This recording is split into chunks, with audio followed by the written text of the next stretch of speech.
Bueno, hoy vamos a ver las características del derecho financiero. El derecho financiero como rama del derecho público y poder financiero. Bueno, Amairani, ayúdeme a leer la diapositiva, porfa. Está bien, Nick. Características del derecho financiero. El derecho financiero posee características propias de los que distinguen de las demás disciplinas jurídicas, considerando las más importantes. Inciso A, público.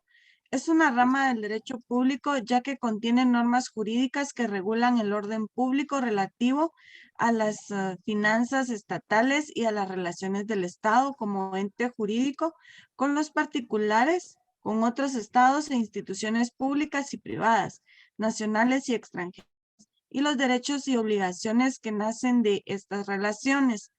Según lo establece el jurista Villegas, dentro de los caracteres del derecho financiero, se puede afirmar que es una rama jurídica que debe ubicarse dentro del derecho público, debido a que las normas financieras no están destinadas a atender directamente las necesidades de los particulares, sino a normar el poder estatal de mando en el campo financiero, poder financiero. Gracias. William, ¿qué opina de esto? Que es parte del derecho público porque se enfoca más que todo en la economía del Estado para que los particulares puedan cumplir sus obligaciones. Y él será un administrador de todos los recursos. Como Así para es. todo ello, tienen que haber normas. Así es.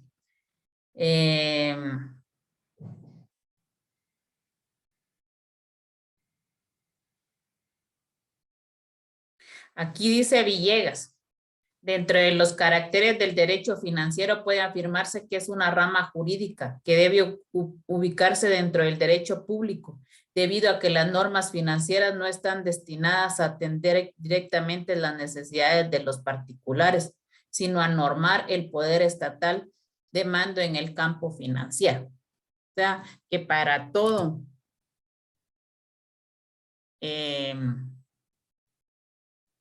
lo que se debe de hacer, no solo en el campo del derecho financiero, sino que en todo el campo jurídico. Por eso es que estudiamos derecho, por eso es que estudiamos leyes, porque definitivamente que si no hay un ordenamiento jurídico que regule las relaciones de los particulares frente al Estado, sería un caos. ¿Por qué? Porque si no hay norma jurídica que establezca que nosotros tengamos que cumplir con pagar nuestros impuestos, no lo haríamos.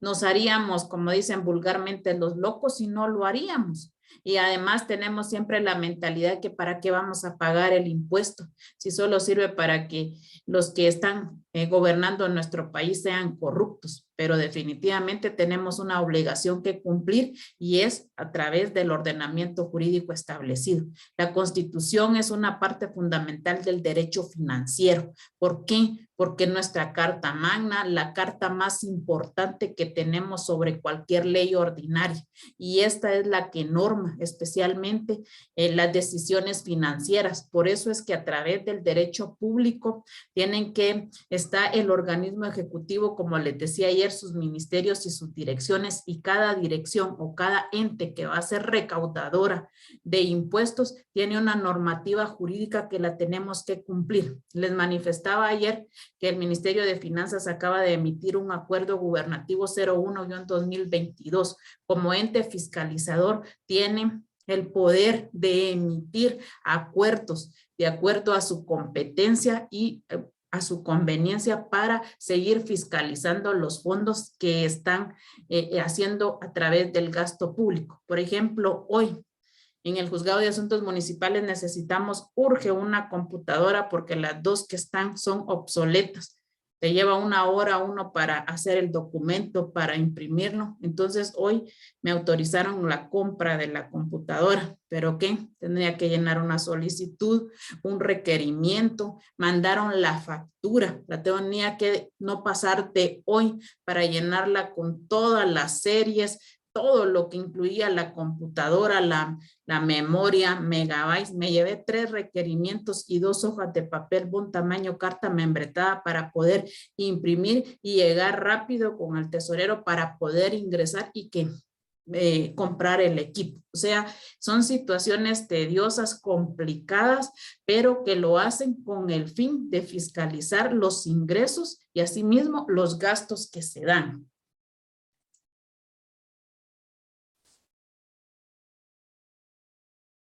Dice el profesor Carrera Raya, al indicar que es obvio que el derecho financiero pertenece al derecho público. ¿Por qué?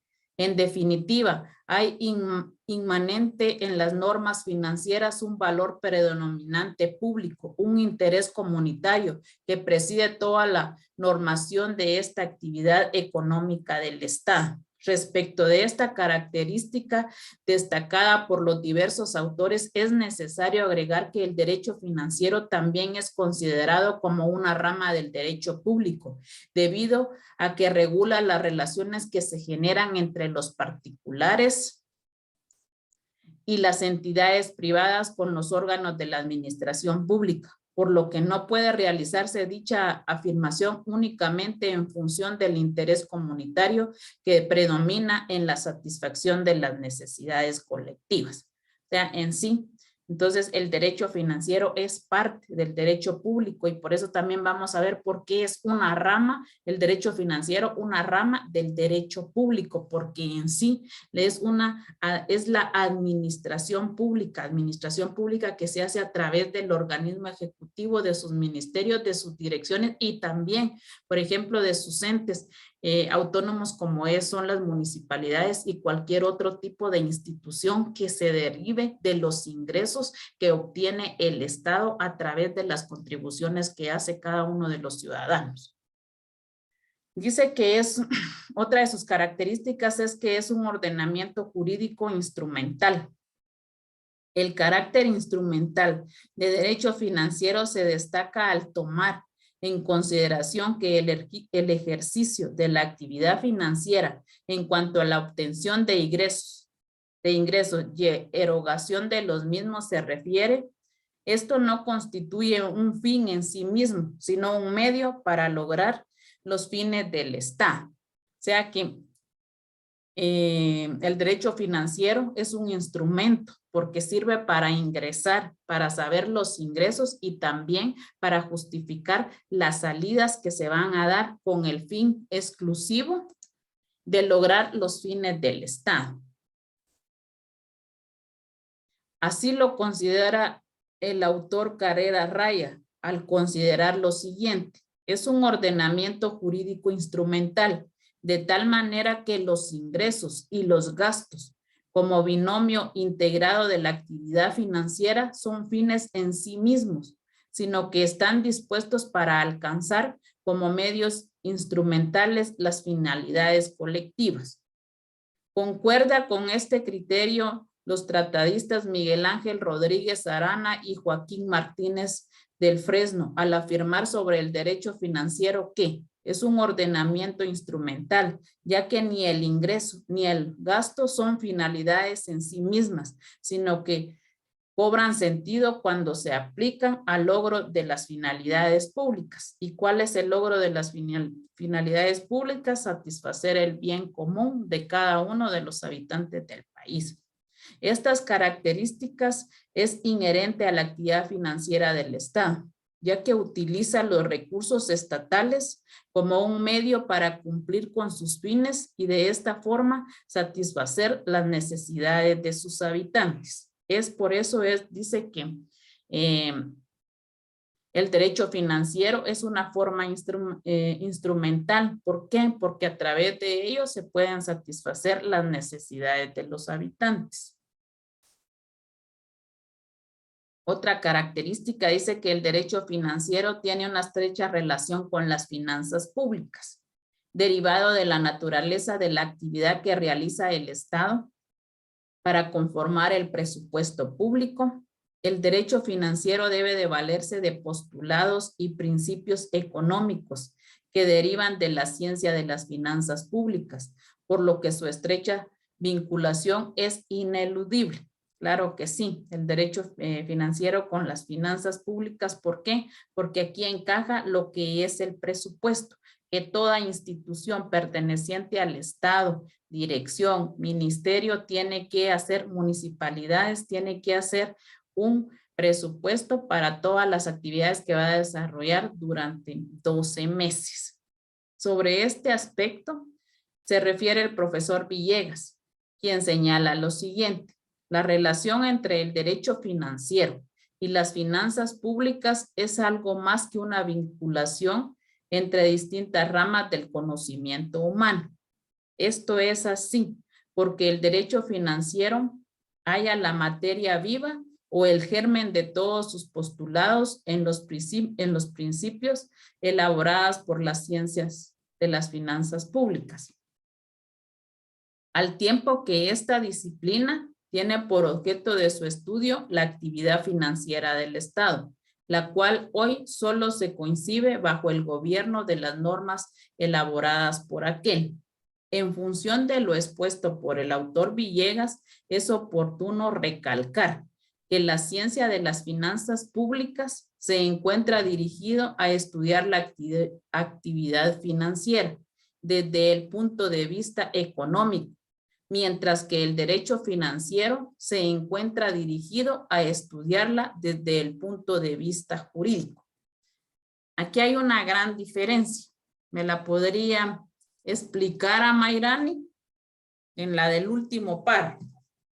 Sí, Lick, como dice el autor Villegas, que es oportuno recargar que la ciencia de las finanzas públicas se encuentra dirigida a estudiar la actividad financiera desde el punto de vista económico, pero el derecho financiero se encuentra dirigido a estudiar desde el punto de vista jurídico.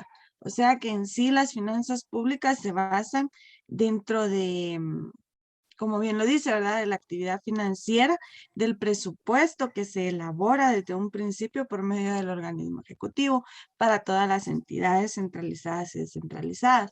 Pero el derecho financiero es aquel que rige según las normas en cómo se debe de elaborar cada una de estas, de este presupuesto, como bien lo dijo usted, ¿verdad?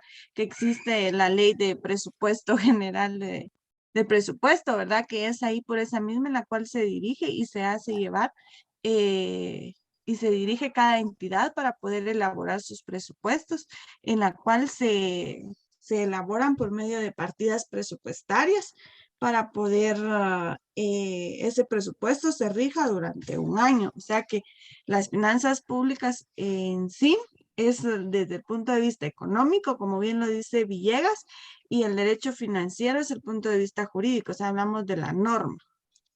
Eso entiende yo, Lick. Ni mandado a explicar. Me recuerda que el parcial vale 15, porque ahorita no tienen trabajos hasta el 23 de febrero, tienen un trabajo de investigación. Entonces le voy a dar un punto y su parcial ya va sobre 14 a Mayrani. Va, gracias, Lick. Y ahí me acuerda, porque a mí se me puede olvidar. Vaya, Lick. Otra de las características, autonomía. Si me ayuda a leer, Vicente, si me hace favor, si está bien su señal. Sí, ahorita sí, licenciado. Va. Autonomía, porque es una rama del derecho que dispone de principios generales propios derivados de la Constitución Política de la República, así como fin, objeto y contenido, los que no son iguales a otra rama del derecho. Actúa coordinadamente en permanente conexión a interdependencia con las demás disciplinas jurídicas como integrantes de un todo orgánico, por lo que podemos afirmar que, aunque el derecho financiero goza de una considerable autonomía, no es totalmente independiente. De forma más concreta, la autora Chapoy Bonifaz sostiene lo siguiente: cuando se habla de autonomía, se quiere significar que se trata de una rama del derecho con principios generales propios, en permanente conexión e interdependencia con las demás disciplinas jurídicas, que integran a un todo orgánico, reconociendo por tanto la unidad esencial del derecho, Así lo han plasmado los autores Curi de Mendoza y otros, quienes consideran que la autonomía no significa independencia absoluta, aislamiento o desconocimiento de las demás ramas jurídicas, por lo que la posibilidad de predicar este carácter de una disciplina determinada dependerá de ciertos elementos. Ahí está. Vero, ¿me puede decir qué entiende sobre la autonomía?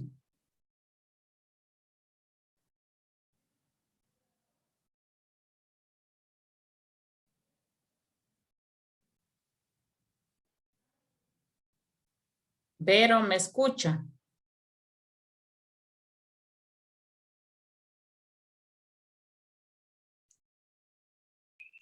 Sí, Ligda. Ah, dígame qué entendió sobre esa lectura.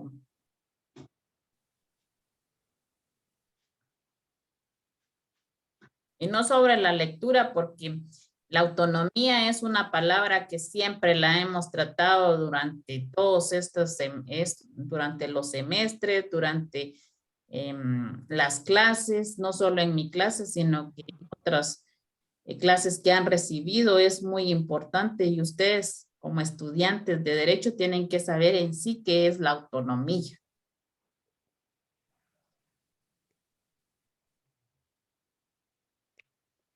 Que es un ente que nos permite para poder actuar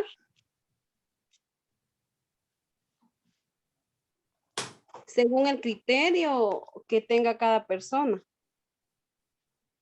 O sea, la opinión de otras. Eso es lo que piensa usted de la autonomía. Sí, Va. Diga, Vicente. Pues según lo que leí, licenciada, acá dice que radica como una autonomía, pero no del todo. Entonces, quiere decir de que puede tomar decisiones por sí mismo, sin embargo, tiene que estar apegados a lo que establece la Constitución Política de Muy la bien. República, ¿verdad? Muy Esto se bien. tiene que encuadrar en la ley, ¿va? Porque si no, no estaría bien, por así decirlo. Y además de que la autonomía, para decir que es autónoma, tiene que tener su propio reglamento. Entonces ella no lo puede hacer porque si no se saldría de la misma regulación de la Constitución. Entonces, a mi criterio, es una autonomía relativa, no absoluta. Y yo siento que siempre va a ser una autonomía relativa y no absoluta, porque el derecho financiero pues ejerce su autonomía, como bien lo explicaba Amairani, es parte del ordenamiento jurídico, respetar sus reglamentos, sus acuerdos que están establecidos, pero jamás van a ser independientes y superiores a la Constitución. Por eso dice aquí que la autonomía no significa independencia absoluta, aislamiento o desconocimiento de las demás ramas jurídicas, por lo que la posibilidad de predicar este carácter de una disciplina determinada dependerá siempre de ciertos elementos. Por ejemplo, la municipalidad se rige por el Código Municipal, tiene su reglamento interno, tiene su manual de funciones, pero jamás estos podrán ser superiores a la Constitución Política de la República. Entonces, la municipalidad es un ente autónomo, la Universidad de San Carlos es un ente autónomo, pero si ustedes se dan cuenta, ellas dependen del Estado. ¿Por qué dependen del Estado?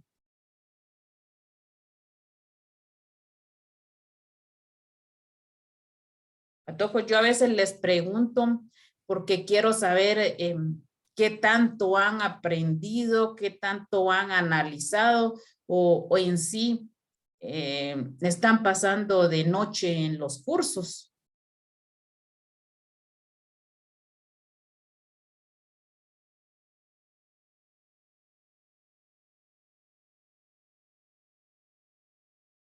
Agustín.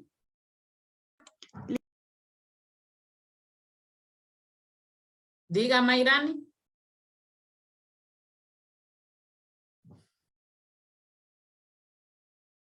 Sí, va a hablar, diga, Mayrani.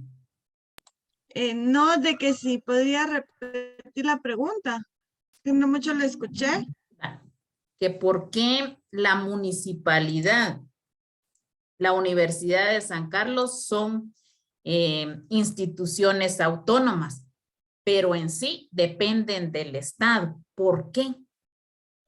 Dependen del Estado porque en sí reciben un presupuesto de él. En sí, la universidad recibe el 5% del presupuesto general. Lo peor es de que no sé cómo darle los puntos. Pongámosle entonces 13 al parcial. Muy bien. Gracias, Lick. Así es, así es. La municipalidad, la Universidad de San Carlos son entes autónomos, pero pertenecen al Estado porque la municipalidad recibe un porcentaje para inversión, para funcionamiento. No tengo en la mente cuánto de funcionamiento, cuánto de inversión, y la Universidad de San Carlos también depende, como dijo Amairani, de un 5%, o no sé si es más que el Estado le da a ellos, y por eso tiene la facultad de mandar al ente controlador, como es la Contraloría General de Cuentas, para que fiscalice ese tipo de ingresos.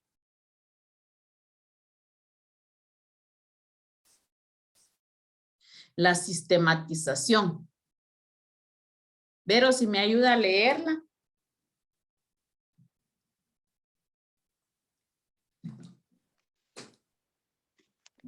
La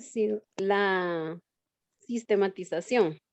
El derecho financiero es sistemático debido a que construye un ordenamiento instrumental y sistemático en cuanto a su finalidad última no es la recaudación de los tributos, sino más bien su inversión en beneficio de la finalidad pública del Estado. El derecho financiero posee una estructura completa, una teoría general que le sirve de apoyo, principios científicos y un sistema de interpretación con ayuda de los cuales es posible solucionar los problemas legales a que dé origen la actividad financiera del Estado, y en especial el fenómeno del impuesto, tanto el poder imperio del Estado como el derecho de defensa del contribuyente, lo que se traduce en norma jurídica de carácter sustantivo y procesal. El derecho financiero se encarga del estudio del aspecto del orden jurídico de la actividad financiera que realiza el Estado, así como las distintas entidades del orden público, mediante principios, normas e instituciones de derecho público. La normativa financiera es fundamental en la vida cultural, política, social y económica de nuestra sociedad guatemalteca para el efectivo cumplimiento de las leyes fiscales existentes en el país. Gracias. La sistematización va unida con la parte instrumental. ¿Por qué? Porque el derecho financiero se maneja de una manera ordenada, sistemática, junto con su ordenamiento jurídico. ¿Por qué?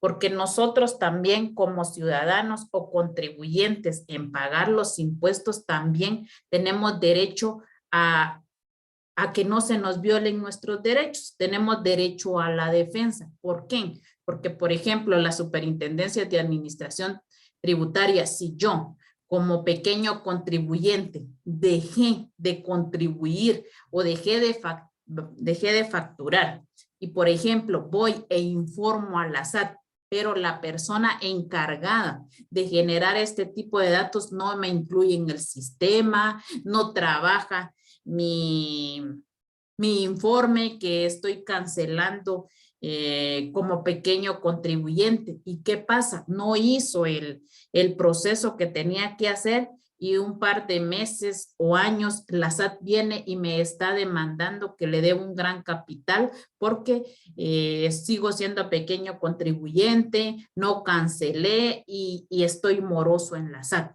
Pero ¿qué pasa?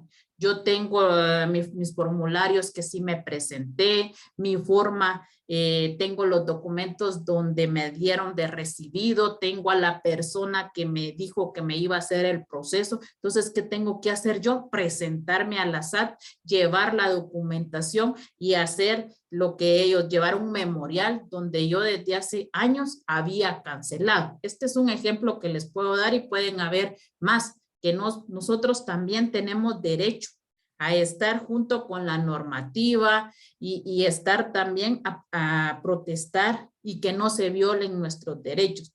El problema que ustedes no me van a dejar mentir tampoco es que a veces las instituciones del Estado, el personal que está dentro de ellos a veces es insolente, prepotente, abusivo. Entonces, a veces a mí en lo personal eso me ha ayudado mucho a tratar de ayudar a la gente que llega a la municipalidad, porque yo he pasado muchas cosas en instituciones del Estado que nosotros generamos en los impuestos o los ingresos para que ellos puedan devengar un sueldo, que su función es servir al ciudadano en las necesidades que él tenga y se comportan insolentes, piensan que uno está a la vuelta de la esquina, no piensan en su economía, en el viaje que uno hace.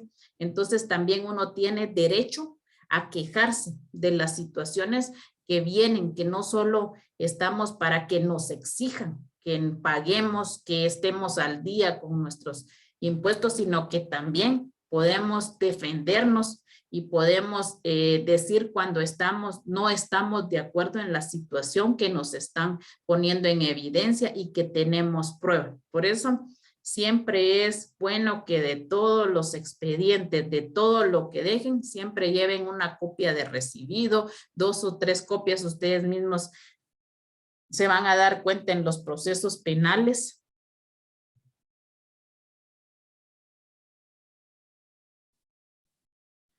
Que piden hasta 3, 4 juegos de copia. ¿Por qué? Porque hay que tener archivados estos expedientes y más uno como persona también, porque uno no sabe que a veces le pueden hacer perdedizos sus expedientes, sus solicitudes. Entonces es importante siempre manejar todo tipo de copia y guardar todas las situaciones que les puedan servir conforme el tiempo. Vamos, el derecho financiero como rama del derecho público. Vivi, si me ayuda a leer. El derecho financiero como rama del derecho público. El derecho financiero es una disciplina jurídica que se ocupa de los problemas legales de la organización financiera del Estado, en el que asume el papel de sujeto activo, por ser quien determina las reglas del juego. El derecho financiero como una rama del derecho público interno que organiza los recursos constitutivos de la Hacienda del Estado y las restantes entidades públicas. Regula los procedimientos de recepción de ingresos y de ordenación de los gastos y pagos que tales sujetos destinan al cumplimiento de sus fines. En base a lo anterior, podemos señalar los siguientes elementos de esta área del derecho. A. Es parte del derecho público, ya que su finalidad es la unidad del Estado y como tal regular relaciones en las que prima el interés colectivo sobre el individual. B. Es instrumental en relación a que tanto el gasto como el ingreso no son finalidades en sí mismos, sino que cambian de sentido cuando se aplican al logro de finalidades públicas. Gracias. Entonces, en sí, la diapositiva está claro por qué el derecho financiero es rama del derecho público. Dice que su finalidad es la unidad del Estado y como tal regula las relaciones que priva el interés colectivo sobre el individual. ¿Qué quiere decir? Que prevalece más el colectivo que el individual, que tiene que ser beneficio para todas, para una comunidad, para un municipio, para todos en general y no prevalece el individual. Es una rama del derecho público que organiza los recursos constitutivos de la Hacienda del Estado y las demás entidades públicas, se encarga de hacer las recaudaciones porque es una parte, un ente público que no es ni privado ni colectivo, es público, es una rama del derecho público, el derecho financiero, porque su finalidad pues es satisfacer las necesidades de cada uno, los servicios, las necesidades básicas que tenga cada una de las personas. Ese es el fin del derecho público, pero a través del derecho financiero. Está compuesto por otras ramas del derecho, ya que como parte del mismo se puede distinguir ramas o disciplinas de suma importancia por su extensión y complejidad, como el derecho presupuestario y el derecho tributario. Son dos ramas que van de la mano con el derecho presupuestario, con el derecho financiero. El derecho presupuestario, porque como bien les he dicho, hay una ley donde se establecen los procedimientos a seguir, cómo se debe de elaborar un presupuesto, y el derecho tributario pues él es el encargado de establecer cada uno de los impuestos, tasas de arbitrios y el procedimiento que se tiene que establecer para la recaudación de estos impuestos.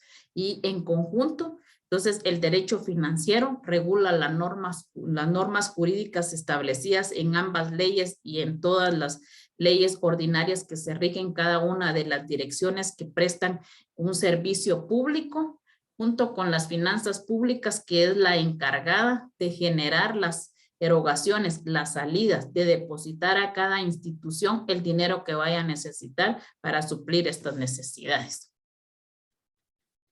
El derecho financiero es, por lo tanto, una rama del derecho público. Y en consecuencia, como tal, manifiesta este elemento a todas las relaciones jurídicas que queda bajo su imperio.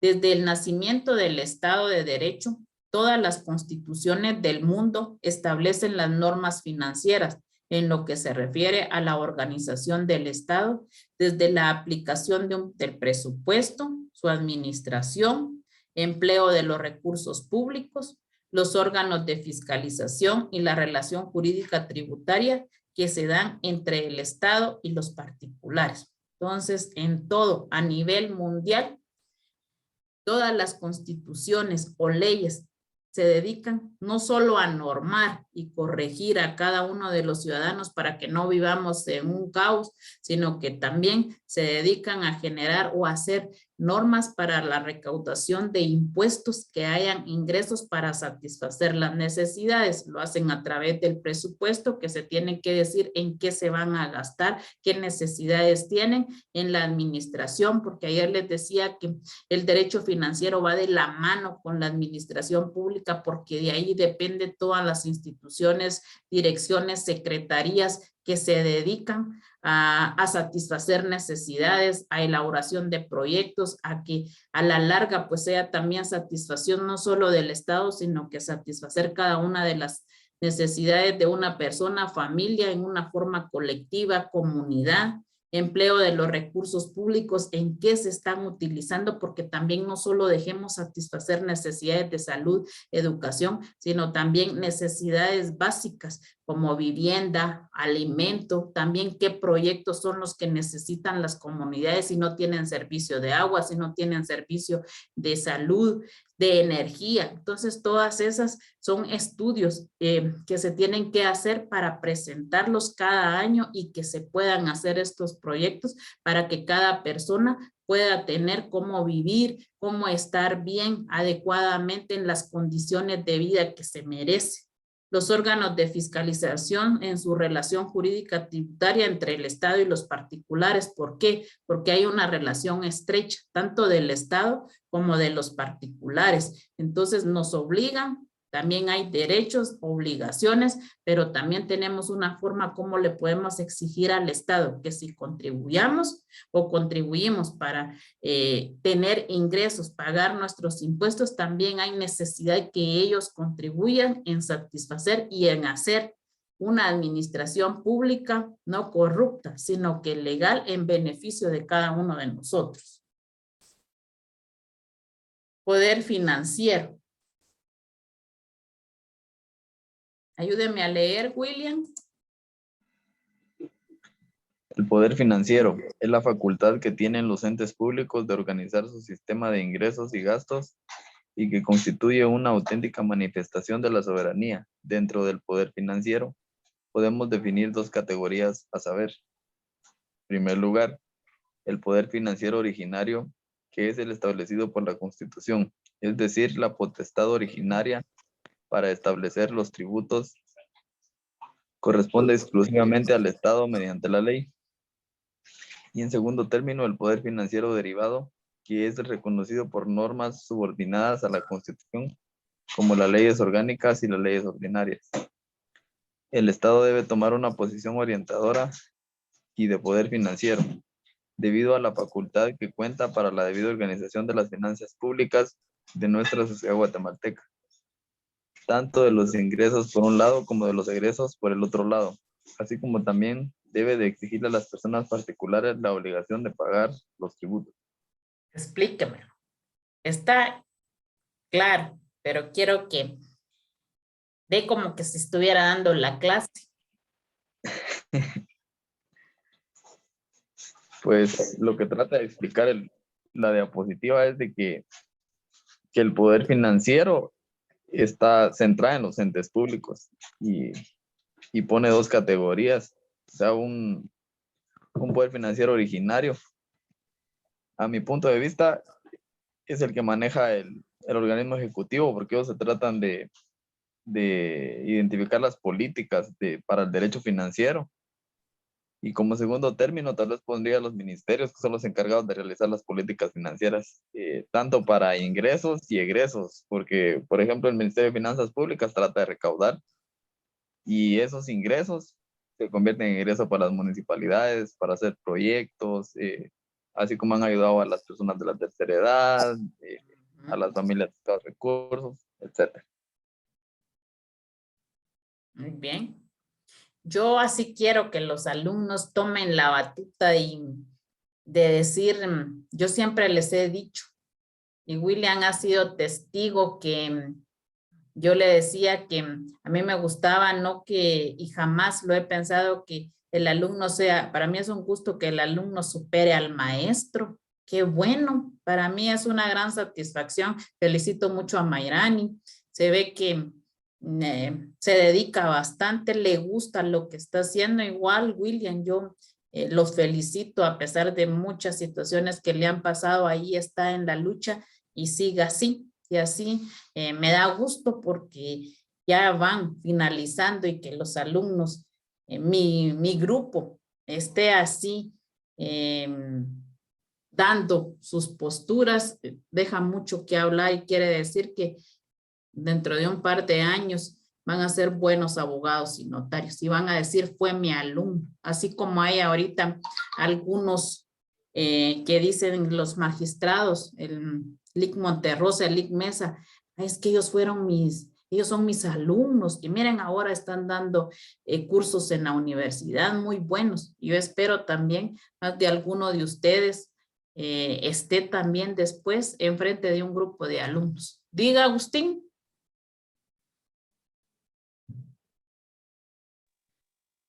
Buenas noches. Buenas noches. Solo opinar de que el Estado en realidad ha fracasado en esa posición orientadora y ha abusado del poder financiero, porque yo creo de que si realmente el Estado asumiera su papel, estaríamos en mejores condiciones, porque los pactos colectivos de los sindicatos inciden en el presupuesto del Estado y de repente hay aumento para los empleados, pero ¿y de dónde salen esos recursos? Pues se tiene que castigar a la población. Y por el otro lado está el abuso del poder financiero. Ahí está esa construcción, eso que hicieron en Chimaltenango. ¿Cuánto dinero no se gastó en eso? Y no sirve. Y no sirve. Entonces yo pienso de que el Estado en realidad ha fracasado en su función orientadora y ha abusado del poder financiero. Así es.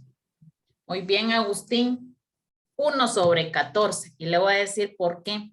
Porque dio parte para hablar un poquito de los sindicatos. Tiene todita la razón. Ellos negocian sus pactos colectivos para mejorar las condiciones de los sueldos de sus empleados. Por ejemplo, para no ir tan lejos, las personas del RENAP son una de las personas que ganan bien.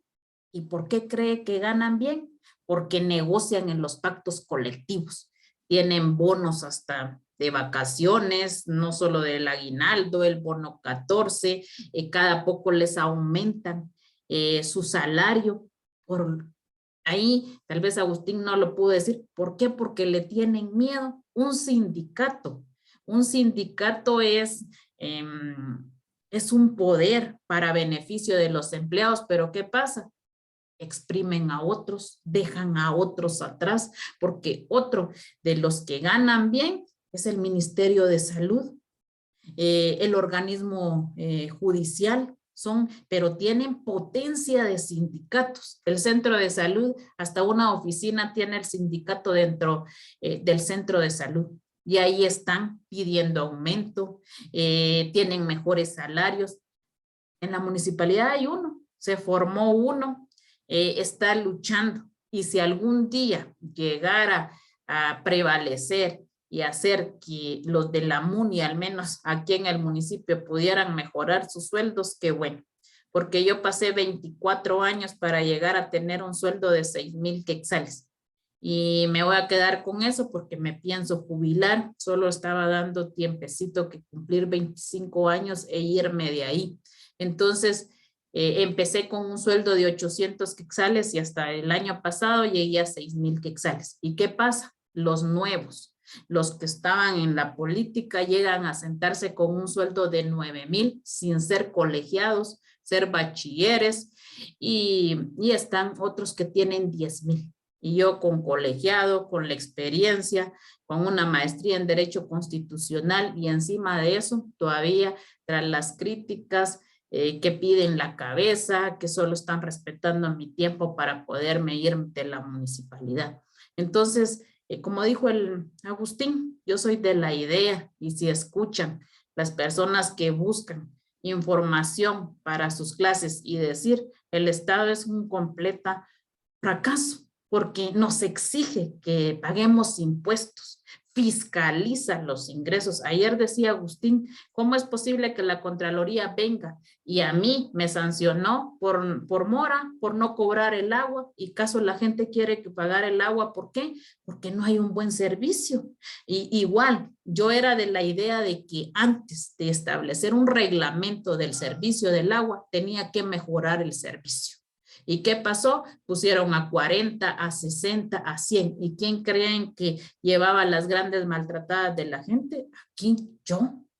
Yo ahorita en el puesto que estoy le doy infinitamente gracias a Dios. Sí, tengo contacto con la gente, pero no para que me insulten. Cuestiones de que yo solo era una simple empleada. La que tenía que ver el problema era el alcalde y el consejo municipal, porque por eso hay soberanía, por eso hay una democracia, porque el pueblo delega, sale a las elecciones para poner a los candidatos a presidente, alcalde, que nos represente, para que ellos vengan y vean las necesidades que nosotros como personas tenemos, las familias, en forma colectiva.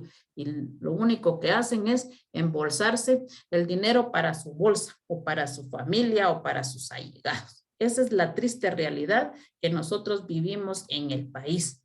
Y no solo municipal, departamental, sino que es a nivel nacional.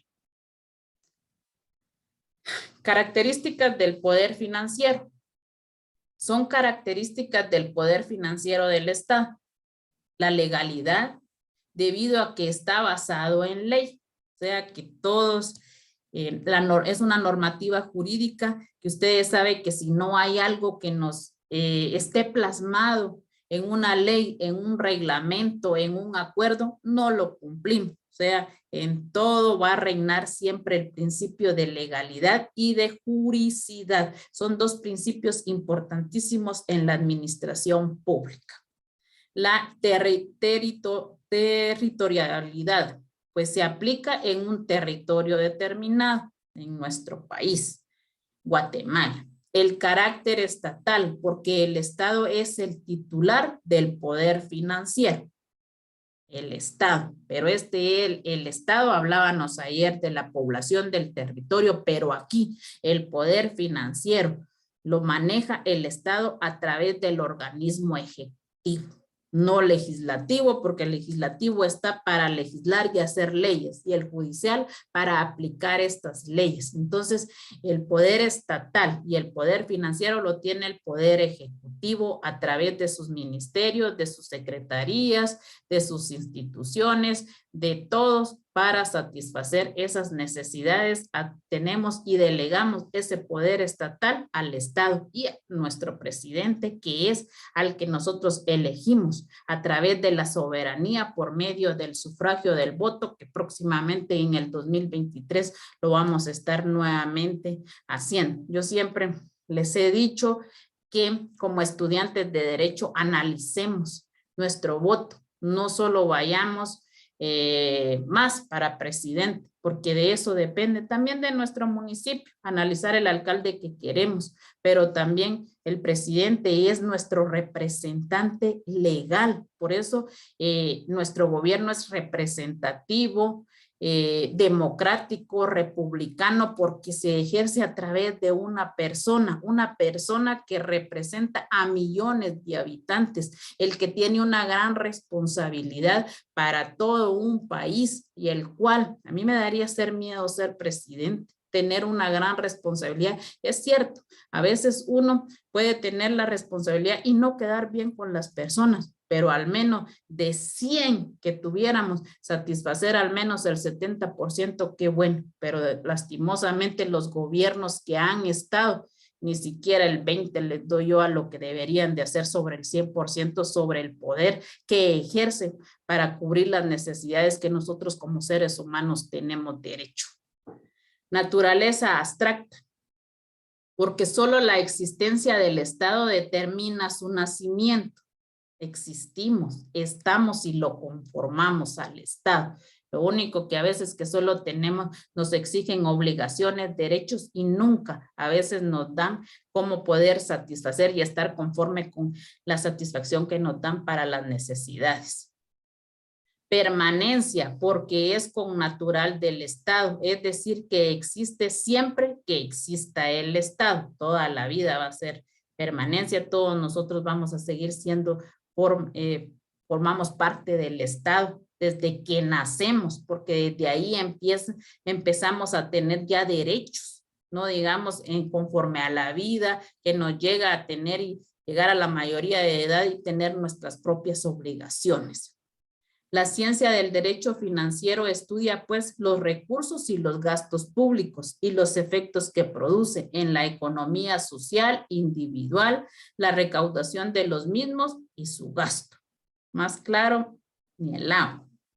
Es la ciencia que examina, estudia y analiza formas o procedimientos en que el Estado obtiene sus recursos y los aplica como gastos a la satisfacción de las necesidades públicas.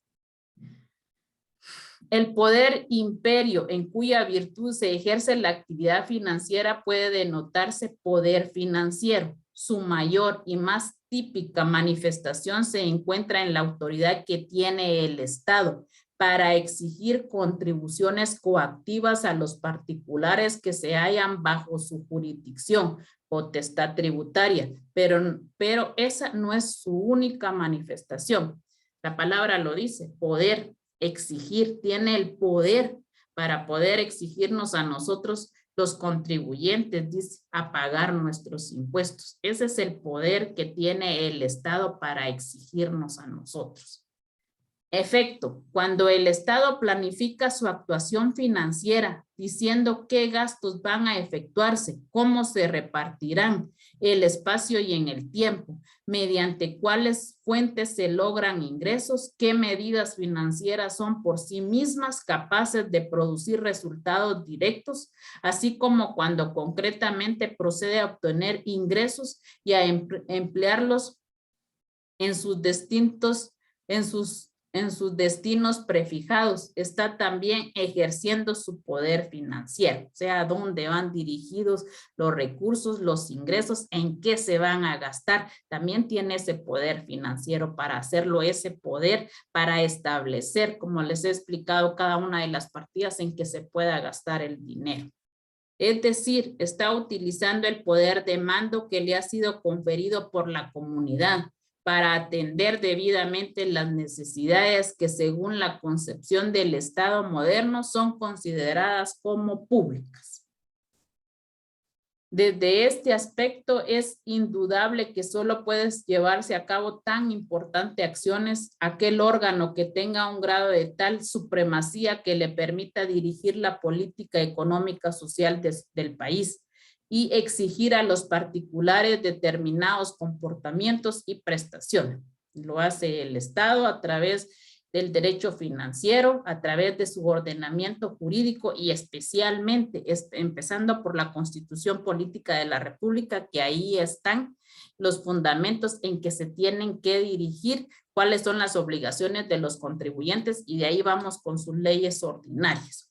Ese órgano es el Estado, cuyo poder financiero consagran las constituciones de los estados de derecho, aun cuando estableciendo los correspondientes límites para que no se torne omnimodo, o sea, que no se tome fraudulento, que haya mucha controversia. Por eso ese poder lo otorga el Estado a través de las constituciones y de sus leyes ordinarias. ¿Alguna duda, pregunta, alguna opinión que agregar? Y si no, dejamos ahí.